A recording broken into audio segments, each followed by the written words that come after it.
अस्सलाम वालेकुम नाज़रीन इकराम, आप सबको खुश आमदीद। मैंने हर दुश्मन का सामना किया और अपने इंसाफ की तलवार से उसके जुल्म का खात्मा किया। फिलहाल मैं दुश्मनों की दुश्मनी पर सब्र कर रहा हूँ।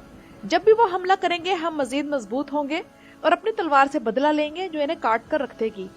नाज़रीन इकराम, ये डायलॉग थे हमारी फेवरेट ड्रामा सीरीज कुरुल्श उस्मान के, जो कि तुर्की के एक होटल में लगने वाली आग की वजह से इस बार मुलतवी कर दी गई।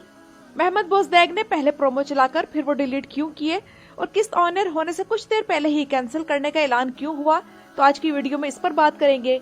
इसके अलावा बिहाइंड द सीन तस्वीर आई हैं जिनसे मालूम हो रहा है कि इस गैप का फायदा उठाकर महमद बोजदैग ड्रामे की सेटिंग और सिनेरियो बदल देंगे और एक दोस्त किरदार की एंट्री होने वाली है। तो वो दोस्त किरदार कौन होगा? और जैसा कि उस्मान बे का कबीला जल गया है तो क्या अब उस्मान बे यनी शहर शिफ्ट होंगे? और लुकास को कत्ल करने का सिनेरियो क्या होगा? और लुकास को क्या अलाउद्दीन कत्ल करेगा या फिर उस्मान बे? तो नाज़रीन इकराम, आज की वीडियो में इन सब पर बात करेंगे। तो आइए चलते हैं आज की वीडियो की तरफ।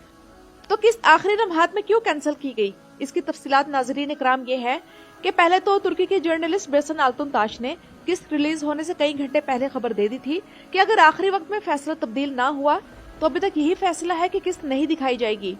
लेकिन एटीवी ने अपने उस दिन के ड्रामों का जो शेड्यूल जारी किया उसमें 178 को भी मेंशन किया गया था। और मद्दाह मेरी इस वीडियो के कमेंट्स में कहते रहे कि आप गलत कह रही हैं, किस्त तो आएगी। खैर, मद्दाह को उम्मीद थी कि किस्त आएगी, वरना इस तरह कैंसिल करना सारे पैशन को खत्म कर देता है, जो कि आने वाले वाकयात के बारे में व्यूअर्स को हो रहा होता है। और नाज़रीन इकराम, तुर्की में कोई वाकया हो तो और कोई एपिसोड कैंसिल हो ना हो, कुरुल्श उस्मान पहले जरूर कैंसिल होता है। याद करें कि जब 2 साल पहले तुर्की में ज़िलज़िला आया था, एपिसोड ऑन एयर होने से सिर्फ 5 मिनट पहले कैंसिल होने का ऐलान किया था। और फिर यही हुआ कि कुरुल्श उस्मान के सोशल मीडिया पेजेस से भी एपिसोड 178 की पोस्ट डिलीट की गई, जिनमें इस एपिसोड के वक्त का ऐलान किया गया था। और इस हफ्ते पुरानी किस्त ही रिलीज की गई, जबकि आखिरी टाइम पर एपिसोड कैंसिल करने की वजह यही होती है कि चैनल चाहता है कि मद्दाह आखिरी वक्त तक एंगेज रहे और ट्विटर पर ट्रेंड्स चलते रहें, इसलिए बिल्कुल आखिरी वक्त में कैंसिल करने का ऐलान किया जाता है। यह मामला सुल्तान फातेह ड्रामा सीरीज के बारे में भी किया गया था, जबकि मद्दाहों का एतराज ये है कि अगर वाकई सोग ही मनाना है तो पुरानी किस्त क्यों दिखाई जाती है? सोग मनाना है तो नशरियात बंद की जाए। ये क्या कि कोई चैनल अपने ड्रामे की तमाम पिछले एपिसोड्स की समरी दिखा रहा होता है, जैसे लैला ड्रामे वाले चैनल ने किया, या फिर पुरानी किस्त दिखा दी जाती है जैसे एटीवी ने कुरुल्श उस्मान के मामले में किया। लेकिन नाज़रीन इकराम, ऐसा पहले नहीं होता था। तुर्की में पहले ऐसे ही होता था कि चैनल नई पुरानी कोई किस्त नहीं दिखाते थे, बल्कि सिर्फ उस सानहे को ही रिपोर्ट करते थे और लोगों को मालूम हो जाता था कि कैसे इन मुसीबत ज्यादा लोगों की मदद करनी है। तब वाकई मुझे अपने पाकिस्तानी टीवी चैनल्स पर गुस्सा आता था कि पाकिस्तान में कुछ भी हो जाए वो एपिसोड कैंसिल नहीं करते। लेकिन अब तुर्की में भी पुरानी किस्त चलाने वाला ड्रामा समझ से बाहर है। अभी तक नए साल में व्यूअर्स ने सिर्फ एक ही किस्त देखी है और फिर हम इतने दिनों में पहले वाकयात भूल जाते हैं, तो फिर जाकर नई किस्त आती है। और मजे की बात यह है कि सुल्तान फातेह वाले चैनल TRT और कुरुल्श उस्मान वाले चैनल ATV दोनों ने इन ड्रामों की पुरानी किस्तें रिलीज की और इनकी अच्छी खासी रेटिंग भी आ गई, यानी कि तुर्की वाले भी सोग के मूड में नहीं थे। कुरुल्श उस्मान की टोटल रेटिंग 3.50 रही, जबकि सुल्तान फातेह की 2.30 रही। AB कैटेगरी में सुल्तान फातेह बाजी ले गई, जबकि ABC 1 कैटेगरी में कुरुल्श उस्मान ऊपर था।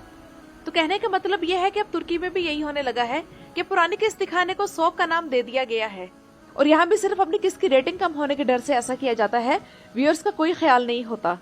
आते हैं नाज़रीन इकराम कुरुल्श उस्मान की तरफ।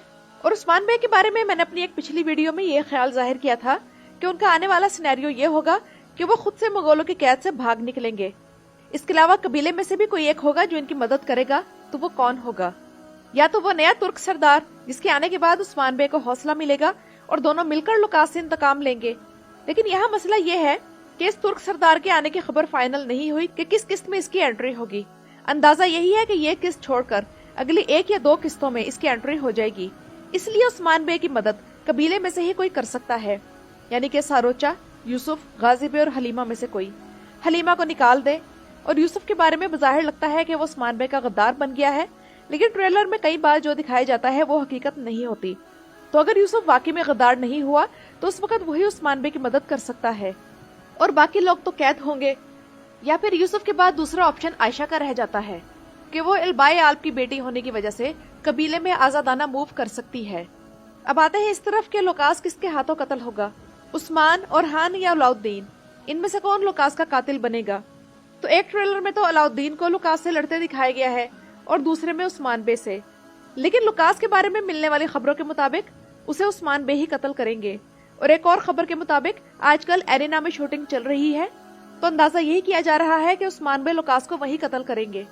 वैसे मेरे हिसाब से अलाउद्दीन को लुकास को कत्ल करने का मौका देना चाहिए। इसकी दो वजह है। नंबर 1, लुकास ही था जो अलाउद्दीन की बेटी की मौत की वजह बना। नंबर 2 ये कि लुकास ही हलीमा का राज जानता है और हलीमा ड्रामे की कहानी के मुताबिक अलाउद्दीन की सगी बहन है, तो वो मरने से पहले उसके सामने राज फाश कर सकता है कि तुम्हारी बीवी को जहर देने के साथ साथ तुम्हारी बहन को गायब करने वाले हम ही थे।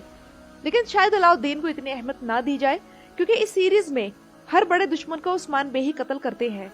तो मंगोलों से बचने के बाद एरेना में उस्मान बे ही लुकास को कत्ल कर सकते हैं।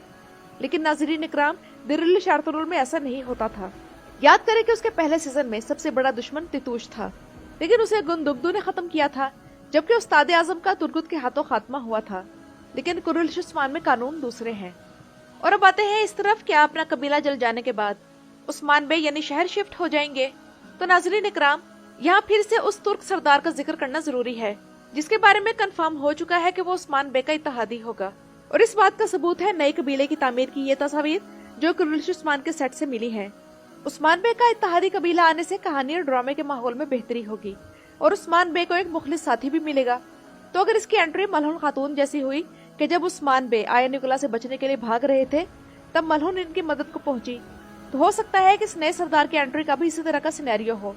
लेकिन बस ये ना हो कि अब की बार भी कोई सरदार अपनी किसी बेटी के साथ आ जाए और कोई और लव स्टोरी शुरू कर दी जाए, क्योंकि दोनों शहजादों की तो शादियां हो चुकी हैं और उस्मान बे के आल्स बूढ़े हो चुके हैं। बहरहाल नए सरदार के लिए अदाकार भी अच्छा लिया जाना चाहिए, और या तो वो तारीखी हो या फिर वो कबीला कम से कम तारीखी हो। और उस्मान बे का कबीला तो जल चुका है, तो क्या उस्मान बे अब यनी शहर में शिफ्ट होंगे।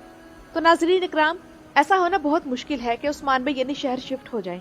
और यनी शहर का महल इसलिए नहीं दिखाया जाता क्योंकि महमद बोजदैग ने वो आने वाले टूरिस्ट्स जो दुनिया भर से कुरुलुस्मान का सेट देखने आते हैं इनके लिए रिजर्व कर दिया है और ठेके पर दे रखा है।